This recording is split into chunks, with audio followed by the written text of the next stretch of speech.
আসসালামু আলাইকুম। দেখেন গরমে মুরগিগুলা কি করতেছে। ওদের কিন্তু আমি সবসময় ফ্যান দিয়ে রাখি।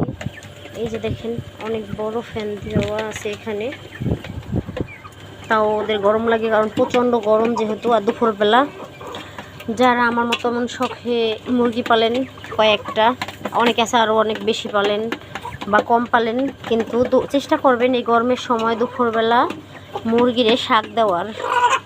দুপুরবেলা এমনি তো মুরগিতে খাবার কম খায়, শুধু পানি খায়। পানি দিবেন আর শাক দেওয়ার চেষ্টা করবেন। প্রতিদিন একবার হলেও মুরগিরে শাক দিবেন।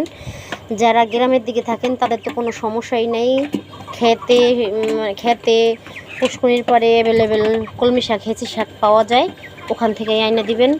আর যারা শহরে থাকেন তারা চেষ্টা করবেন টবে লাগানোর বা কিনে আইনা দিবেন বাজার থেকে, কিন্তু শাক দিবেন এই, এতে মুরগির অনেক ভালো হইব। নাইলে গরমে কিন্তু মুরগি অসুস্থ হয়ে যায়।